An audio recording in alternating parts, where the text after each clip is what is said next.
Okay, minor allied powers, ANZAC, Canada, France.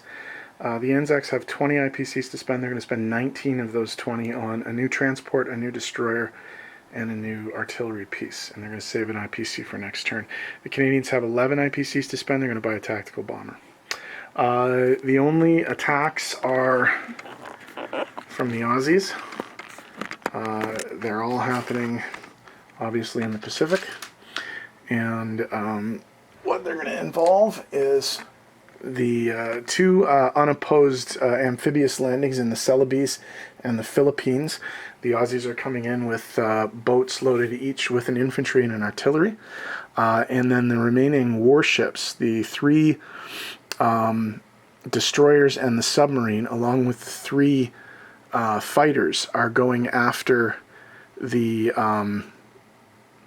battleship and the transports in Java.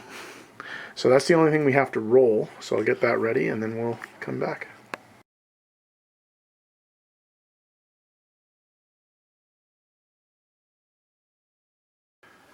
Okay, this is the attack on Sea Zone 42, which is just off the coast of Java.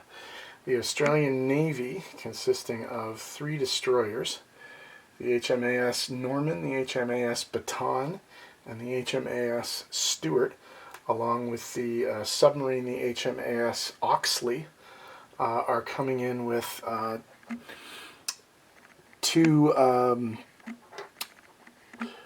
RAAF fighters and 1 RNZAF fighter, and they're going up against the Japanese naval units, the Hikawa Maru, the Hokoku Maru, and the Kongo Maru transport ships, and the Yamashiro battleship. Now, there was actually a question not too long ago on the Sired Blood message board about the order of, now that the battleships have AA guns, whether or not a sub can take out a battleship's AA gun by damaging it.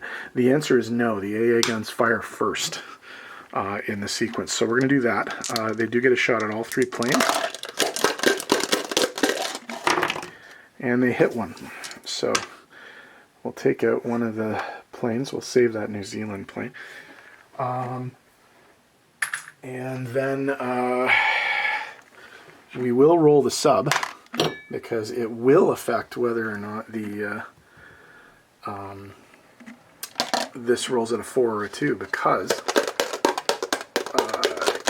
it takes place before the battle. So, no, missed anyway. Okay, so we have 3 2s for the destroyers, and then 2 3s for the fighters. 4 hits, so that's 1, 2, 3, and yeah, that's more than enough. Yeah, because that would reduce it to 1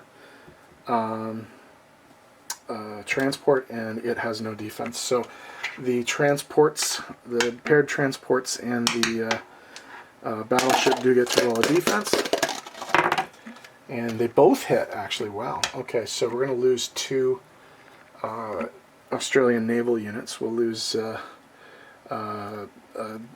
sub and a destroyer.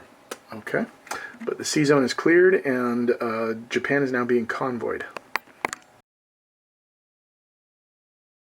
Okay, non-combat for the Aussies. Those 2 planes are going to land in Dutch New Guinea. They can't make it back to the air base, so that's where they're going to land. That will actually put them in range of the Philippines sea zone for next turn. That one might be useful.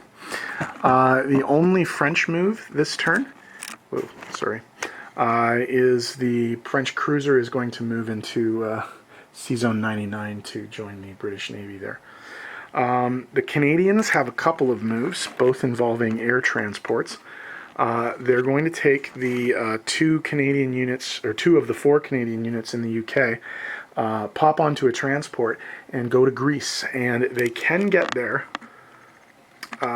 without going over any AA guns. Although I think actually the AA guns are only active during the combat moves, but they can still get there just by going 1, 2, 3, 4, 5, 6.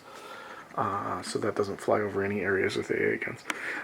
The other movement is 2 infantry from Quebec are going to hop onto this air transport and go to the United Kingdom. So that's all the movement. We'll come back in a sec with placement and money.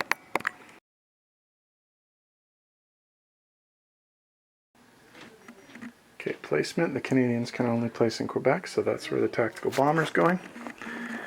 And for the Aussies, of course, the only place they can place, well, actually, they can place in 2 places, but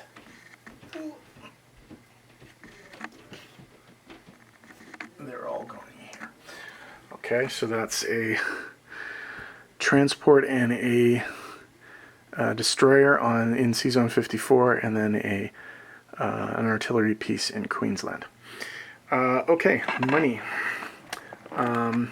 We do have to make some adjustments. The Aussies go up 3 for taking the Celebes, and the Americans get 2 back, both at the expense of the Japanese. So if we go to the income chart, then the Japanese go down 5 from 59 to 54. The Aussies go up 3 from 11 to 14, and the Americans go up 2 from 52 to 54. Okay, since we're over here, we'll do the Aussies first. Zoom in on that. Okay, in Sea Zone 35, we have a transport. In the Philippines, we have an infantry and an artillery. In Sea Zone 44, we have a transport, and in the Celebes, we have an infantry and an artillery. In whatever the name of that country is now, it's all covered now. What's it called? Dutch New Guinea. There are 2 fighters. In Sea Zone 54, there's a transport and a destroyer. In Queensland, there is an infantry and artillery and 2 anti-aircraft artilleries. In Sea Zone 42, there are 2 destroyers. So I think that's all the ANZAC units on the board. We'll come over this way and zoom out a smidge. Okay, in Cairo, we have 2 French units. And then in Sea Zone 99, we have a French cruiser. And those are the only, well, except for the units in UK, those are the only French units on the board. Canadian units, there's a Canadian infantry in Transjordan, a Canadian infantry in Syria, 2 Canadian infantry in Greece, and a Canadian air transport. In the UK, as we mentioned, there are those 2 French troops. There are 4 Canadian infantry, and 1 Canadian fighter, and 1 Canadian air transport. In Quebec, there is a Canadian tactical bomber and a tank and an artillery. So, income. We forgot to do that. So anyway, the disposition of forces is done, but income. The Canadians are going to get 7 IPCs plus 3 IPCs for having a unit in Syria, so that's 10 to put in their coffers. The Aussies, meanwhile, saved an IPC from last time.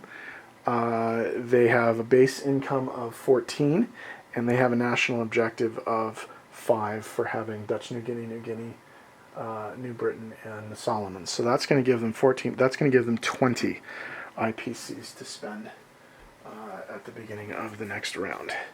So we've already done disposition of forces, so that's the end of the turn. We're going to go to Germany turn 7 next.